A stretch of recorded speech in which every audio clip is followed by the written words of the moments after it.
안녕하세요. 저는 20대 후반 남자입니다. 가족들도 아무도 모르는 이야기인데 이렇게 사연을 통해서 제 마음의 짐이라도 덜어보고자 한번 남겨보려고 합니다. 저에게는 친형같이 가깝게 지내던 친척형이 한 명 있습니다. 나이차가 얼마 나지 않지만 저보다 더 어른스러운 성격 때문인지 친척형을 옛날부터 잘 따르고 했었어요. 친척형이 결혼을 하게 된다는 소식을 전해왔고 명절날 결혼할 여자를 소개시켜준다고 당시 여자친구였던 형수님을 집에 데려온 적이 있어요. 형수님을 처음 본 그날에 저는 정말 그 자리에서 거품 물고 기절할 뻔했습니다. 왜냐하면 형수님은 당시에 가족들하고 떨어져 혼자 자취 생활을 하고 있던 저와 깊은 사이였던 여자였기 때문입니다. 결혼할 애인이 있다는 건 알았지만 그게 다른 사람도 아니고 바로 저의 친척형이라고는 정말 꿈에도 생각해 본 적 없었거든요. 형수님도 저를 보고 많이 당황했습니다. 눈동자가 떨리면서 제 시선을 피하려고 노력하더라고요. 온 가족이 모여있던 그날 형수님은 제 쪽으로는 고개 한번 돌리지 못하고 있었습니다. 혹시나 제가 아는 척이라도 할까봐 좌불안석 당황하고 있다는 게 제가 눈치를 챌 정도로 티가 났으니까요. 아무튼 친척형은 그날 저녁에 이제 여자친구도 집에 가봐야 하지 않겠냐며 형수님을 데리고 일찍 집에서 출발했습니다. 그리고 그날 저녁 잠들기 직전에 형수님에게서 문자 메시지가 한 통 왔어요. 제발 우리 관계를 비밀로 해달라고요. 저도 친척형의 행복을 바라는 사람이고 괜히 가족들 사이에서 시끄럽게 일 만들기 싫다고 그렇게 하겠다고 약속을 했습니다. 형수님하고 제가 만나게 된 건 제가 자취생활을 하면서 대학교 졸업을 준비하던 당시였습니다. 원래는 타지에서 고생하는데 집이라도 좀 괜찮은 곳에서 사는 게 좋지 않겠냐고 해서 부모님이 조금 지원을 해주셔서 투룸 빌라를 월세로 빌려서 살고 있었는데 졸업반이 되니까 공부한다고 어디 놀러 다니기도 뭐하더라고요. 일단 졸업부터 하고 나서 신나게 놀 생각이었는데 대학교를 졸업해버리면 부모님 지원도 끊어질 것 같아서 부모님 몰래 살던 투룸 빌라를 떠나 작은 원룸촌으로 이사를 했습니다. 월세가 차이가 있기 때문에 그 돈을 모아서 졸업 후에 놀러 다닐 때 쓸 계획이었어요. 그 원룸촌이 학교 근처에 있는 게 아니라 지하철역 근처에 있던 곳이었는데 그러다 보니 대학생뿐만 아니라 혼자서 자취하는 직장인들도 많이 사는 그런 곳이었습니다. 아무튼 그쪽으로 이사해서 지내고 있었는데 학교에서 졸업과제 준비한다고 늦게까지 남아있다가 새벽이 다 되어가는 시간쯤에 귀가를 한 적이 있었는데 제 방으로 올라오는 계단 구석에서 만취해서 정신 못 차리고 있는 여자가 한 명 있었어요. 계단이 층에서 층으로 올라갈 때 한번 꺾이는 부분이 있잖아요. 거기 구석에 쪼그려 앉아 있어서 저는 거기에 사람이 있을 거라고는 상상도 못했고 그 여자를 발견했을 때 머리로 얼굴을 가리고 앉아 있어서 비명을 지를 만큼 깜짝 놀랐습니다. 보통 그런 데서 사람이 있을 거라고 생각하고 계단을 올라가는 사람은 없을 것 아니에요? 술에 뻗어 있는 여자라는 걸 확인하고 놀란 가슴을 진정시킨 뒤에 그냥 지나쳐갈까도 했는데 당시에 워낙 뒤숭숭한 뉴스도 많이 나오고 해서 그냥 두고 갈 수가 없더라고요. 무슨 정의감 때문에 그랬는지는 모르겠는데 작은 센서등 하나로 계단을 비추는 작은 불빛이었지만 그 불빛이 그녀의 아름다움을 보여주기에는 충분했습니다. 뇌리에 강하게 기억될 만큼 아름다운 그녀의 외모 때문에 저도 모르게 그녀를 흔들어 깨워보려고 했습니다. 술을 얼마나 마신 건지 아무리 흔들어 깨워도 일어나지 않길래 포기하고 두고 갈까도 했는데 눈을 감고 있는 모습이 잠자는 숲속의 공주가 이런 느낌이지 않을까 하는 생각이 들 정도로 예뻐서 자리를 떠날 수가 없었습니다. 다행히 얼마 안 있어서 그녀가 깨어났어요. 정신이 드냐고 물어봤는데 술 기운이 아직도 한가득인 건지 눈을 반쯤 개슴츠레 뜨고 있는 모습이 정신을 차린 것 같지는 않았습니다. 그러더니 갑자기 화장실에 가고 싶다고 하는 거예요. 그녀에게 몇 호에 사느냐고 물어봤는데 알려주지를 않아서 계단에다가 실수를 하게 만드는 것보다는 낫겠지 싶어서 그녀를 부축해서 제 방으로 들어갔습니다.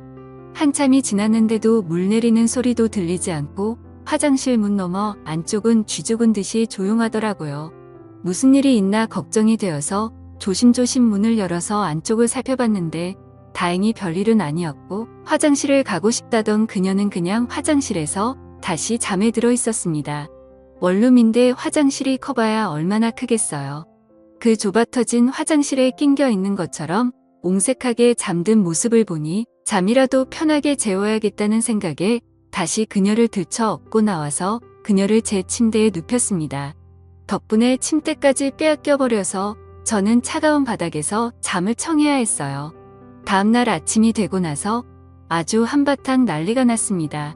저도 피곤했어서 세상 모르고 자고 있었는데 그녀가 저를 걷어차더니 너 뭐하는 자식이냐, 여긴 어디고 나를 왜 여기에 데리고 온 거냐 하면서 소리를 고래고래 지르더라고요. 입고 있던 옷도 그대로고 정말 털끝 하나 건드리지 않았다는 건 누구보다 그녀가 더 잘 알 텐데 저한테 그렇게 나오는 꼴을 보니 제가 괜히 도와줬다는 생각까지 들 정도였습니다. 난리법석을 피우는 그녀에게 자초지종을 설명하고 제 방에서 잠들게 된 이유까지 설명해주니 그제서야 그녀가 미안해하면서 고개를 숙인 채 아무 말도 하지 못하고 있었습니다. 그녀는 그 원룸촌 근처 건물에서 사는 사람이었는데 술에 만취해서 건물을 잘못 찾아와가지고 집에는 결국 못 들어가고 계단에서 뻗어버린 거라고 하더라고요. 그녀에게 그래도 만난 게 저라서 다행이지 않겠냐고, 다른 사람이었으면 아주 큰일 날 수도 있었다고 빈정대니 그녀가 또 고개를 숙인 채 아무 말도 못하면서 부끄러워하는데 술에 잔뜩 취해서 일어난 사람치고 그 모습이 너무 예뻐서 저도 그녀를 더는 괴롭히지 말아야겠다는 생각을 했습니다. 그녀를 집에 돌려보내고 나니 한바탕 난리통을 겪은 걸 생각해보니 그녀가 자꾸 생각나더라고요. 이 원룸으로 이사오고 나서 여자가 드나든 건 그녀가 처음이었고 은은하게 남아있는 그녀가 쓰는 향수의 잔향이 남아서 그런가 그날 내내 자꾸 그녀가 떠올랐습니다. 베개에 묻어있는 그녀의 머리카락 몇 가닥 때문에 제 방에 여자가 다녀갔다는 사실이 더욱더 진짜처럼 느껴졌어요.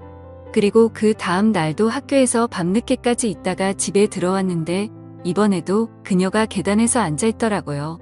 이번에는 술에 취한 게 아니고 한 손에는 비타민 음료 한 상자를 들고 있었습니다. 도와줬는데 그냥 모르는 척하는 게 실례인 것 같았다고, 그래서 보답이라도 할 겸 해서 비타민 음료를 사서 저를 기다리고 있던 거예요. 제가 언제 돌아올 줄 알고 기다리고 있었냐 물으니 오늘 안 들어왔으면 내일이라도 다시 올 생각이었다고 하는데 그녀는 예쁜 얼굴만큼 됨됨이도 괜찮고 마음이 참 착한 사람이구나 하는 생각이 들었습니다.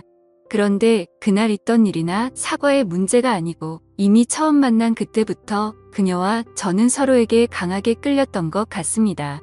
그날 서로의 연락처를 교환했고 그 뒤로도 그녀가 퇴근 후 저는 학교에서 끝난 후 둘이서 만나 데이트 비슷하게 식사도 같이 하고 영화관도 다니면서 시간을 보냈습니다. 그렇게 몇 번 밖에서 만나다가 식사도 언젠가부터 그녀가 직접 차려준 밥을 먹고 영화도 영화관이 아니라 한 명이 겨우 누울 만한 침대에 누워서 노트북을 사용해서 영화를 보고 그런 식이었습니다. 정말 자연스럽게 어느 순간부터는 매일 아침 같은 공간에서 아침을 맞이하는 연인 같은 관계가 되어 있었습니다. 서로 타지에서 느끼는 외로움을 달래주고 힘들거나 기쁜 순간을 함께 공유하는 그런 사이가 된 것이죠. 하지만 직장인인 그녀에 비해 저는 아직 졸업을 준비하는 대학생이었기 때문에 그녀와의 관계가 쉽지만은 않았습니다. 일단 금전적인 부분에서도 전부 그녀가 부담을 해야 했고 저도 졸업을 앞두고 있던 시점이었기 때문에 아르바이트를 할 만한 여유가 없었기 때문에 날이 갈수록 그녀의 부담은 더해져 갔습니다.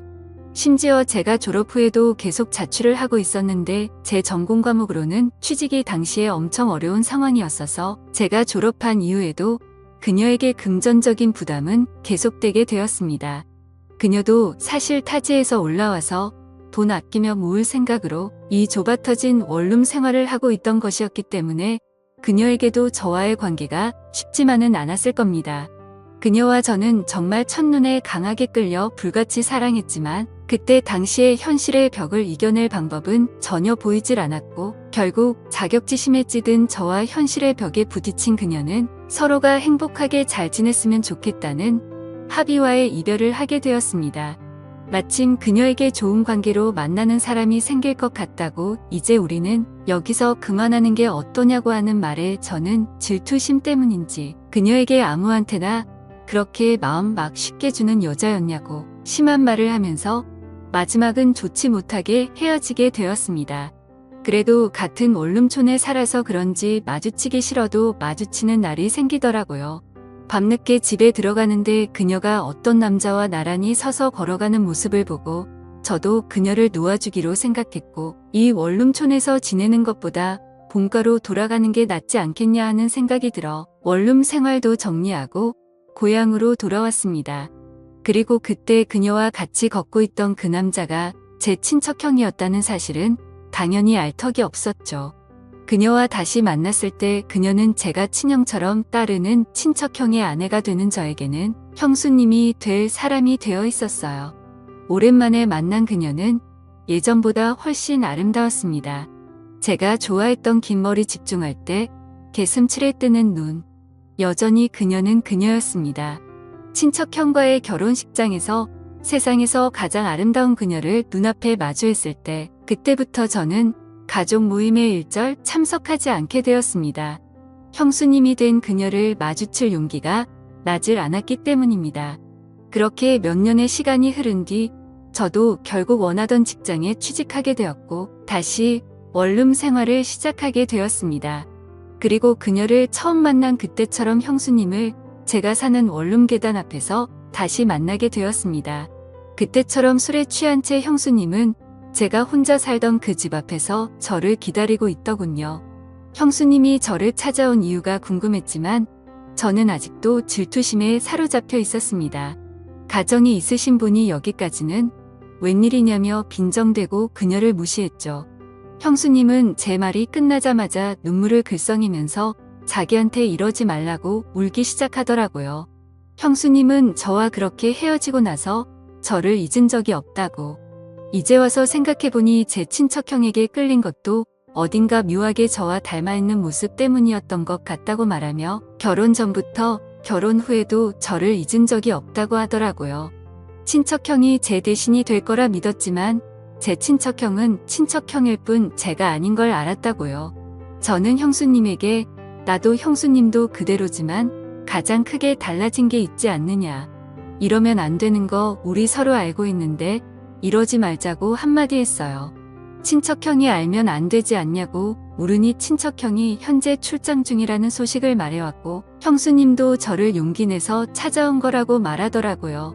그 말을 들으니 저도 더 이상 참을 수가 없었고 사고를 치고야 말았습니다. 그날 이후로 저희는 몰래 만나고 있는 중입니다. 친척형의 업무 특성상 출장이 잦기 때문에 형수님은 형님이 출장 갈 때마다 길어도 2달에 한 번씩은 저희 집에서 머무르면서 연인처럼 시간을 보내고 있는 거죠. 언제까지 이런 만남을 이어갈 수 있을 거라는 생각은 들지 않아요. 어디에도 말할 수 없는 사이란 것도 알고 있고요.